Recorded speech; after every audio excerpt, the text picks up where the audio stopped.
See What I See, exclusive on Spotify. Download Anchor untuk bikin podcastmu gratis.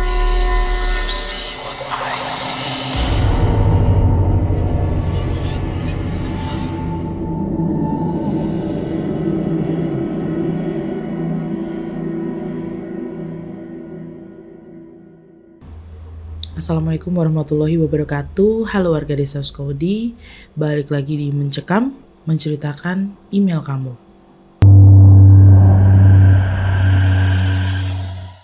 Di video terakhir menuju tahun yang baru, kali ini aku mau bercerita tentang pengalaman adik iparku. Langsung aja kali ya. Adik iparku itu kan pernah les sama kakaknya ya, yang mana itu adalah suamiku. Dulu mereka itu les di satu les-lesan gitu lah ya. Itu mereka ceritanya pulang agak larut, jadi udah katanya main dulu gitu, jadi pulang agak malam gitu kan. Terus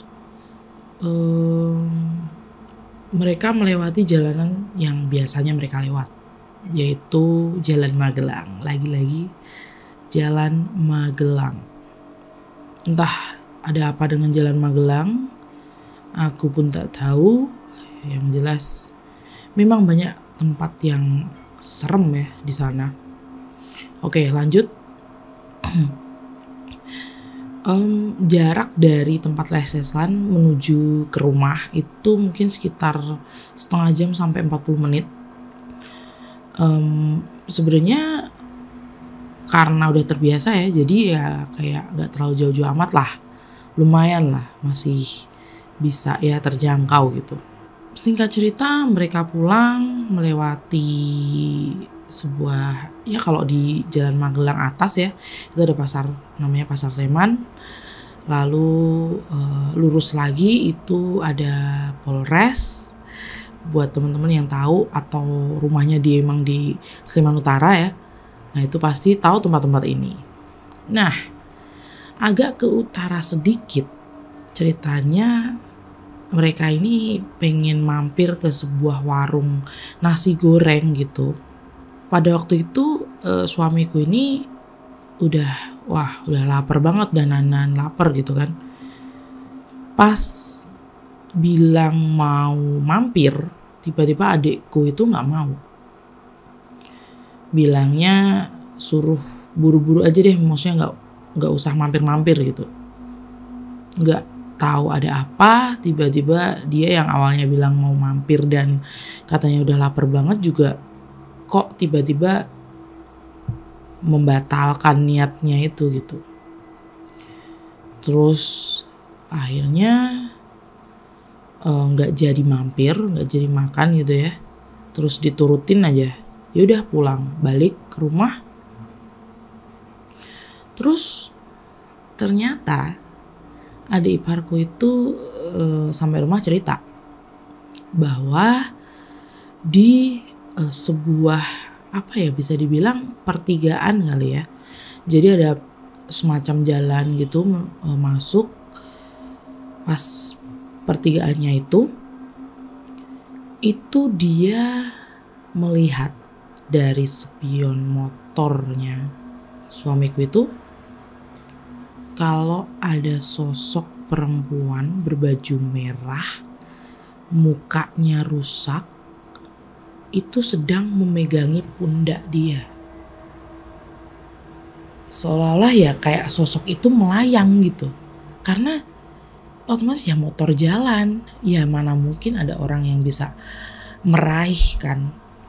Terus kayak dipegang gitu pundaknya, seolah-olah kayak dipegang.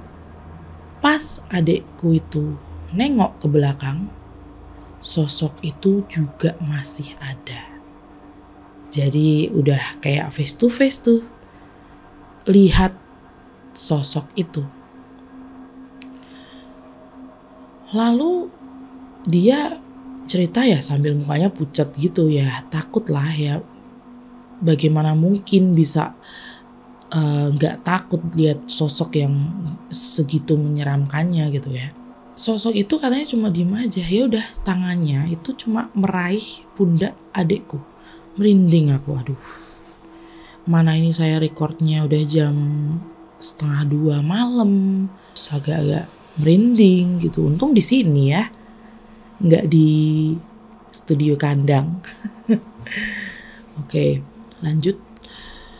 Lalu adikku itu ya cerita sama semua orang yang ada di rumah dia, sama ibu dia, sama suamiku itu dan sama ayahnya gitu. Dan seketika pundak yang dipegang sama sosok itu kayak berat banget. Udah kayak orang yang kesleo gitu. Nah, otomatis pada waktu itu semuanya pikirannya jelek banget. Wah, jangan-jangan ketempelan. Wah, jangan-jangan memang ya sosok itu ngikut gitu. Terus adikku juga takut, nangis pada waktu itu ya. Ya karena ya siapa gitu yang gak takut. Karena serem banget sosoknya tuh, rambutnya panjang dan ya mukanya gitulah, katanya kayak muka-muka habis kecelakaan gitu loh. Bersimbah darah kayak gitu-gitu. Udah berakhir pada waktu itu, ya udah gitu, dilupain gitu kan. Ya udah alhamdulillahnya udah kayak udah nggak berat dan sebagainya, udah nggak pernah lihat sosok-sosok itu lagi gitu.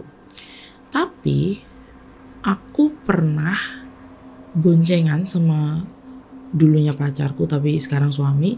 Itu dulu lewat jalanan itu bener-bener motor kita itu kayak menabrak sesuatu. Aku nggak tahu itu apa. Maksudnya bukan hewan, bukan kucing dan lain sebagainya, bukan. Itu kayak angin yang anginnya tuh kuat kenceng, terus dia nabrak bagian depan motor kita. Aku nggak lihat apa-apa waktu itu, tapi suamiku itu melihat ada cewek berbaju putih yang nyebrang tiba-tiba. Nyebrangnya tuh tiba-tiba banget dan bikin kita kaget karena bener-bener motor kita tuh kayak nabrak sesuatu gitu.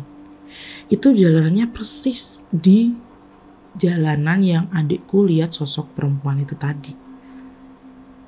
Ya, bisa dibilang juga ya kok kebetulan di situ juga gitu kan.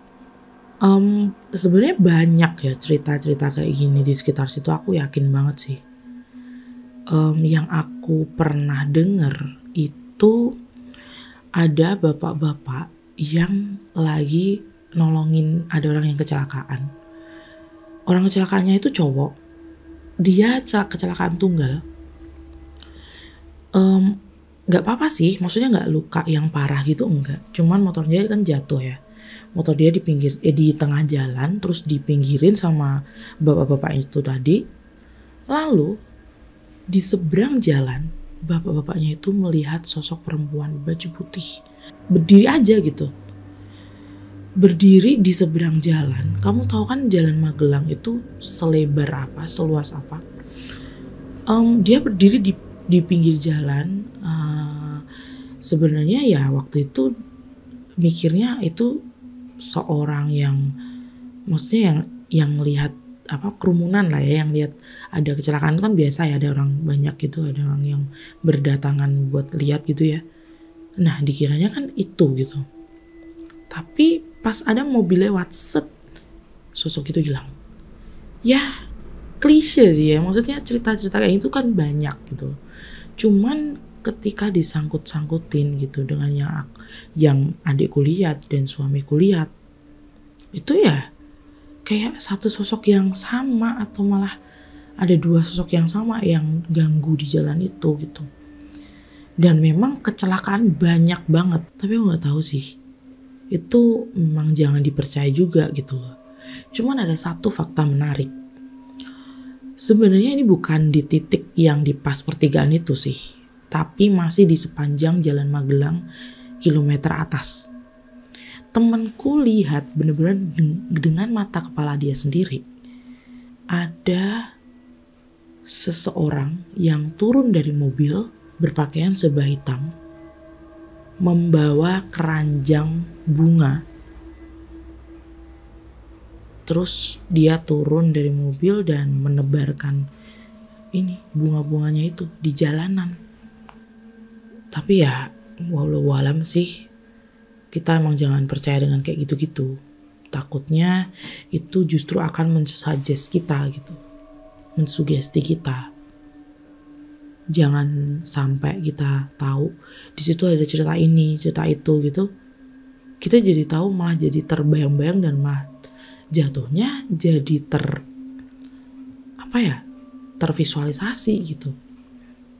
Tervisualkan ada sosok seperti ini. Jangan sampai sih. Yang penting kita kalau di jalan tetap harus fokus, berdoa itu juga jangan lupa ya.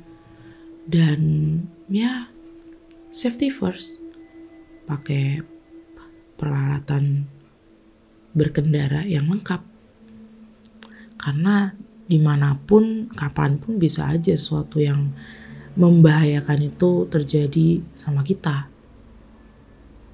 Buat teman-teman yang besok mau merayakan tahun baru, tetap hati-hati. Dan kalau bisa sih di rumah aja kali ya. Ngapain tahun baru malah macet-macetan. Mending di rumah dengerin Do You See What I See. Promosinya kasar banget. Hard selling. Mungkin segitu aja cerita kali ini. Terima kasih buat warga desa Sukawedi yang selalu mendengarkan kami, menonton video-video kami, dan menunggu setiap harinya update-update cerita-cerita untuk memenuhi asupan horor. Tetap mendengarkan kita setiap Senin sampai Jumat. Ada cerita baru langsung dari narsumnya atau dari kontributor Do You See What I See, dan hanya di Spotify. Jadi di YouTube kita berbeda kontennya. Malah double dong, dapat beberapa konten, bisa sehari 2 kali. Itu aja, sekian, terima kasih. Mohon maaf apabila ada kesalahan. Assalamualaikum warahmatullahi wabarakatuh. Dadah.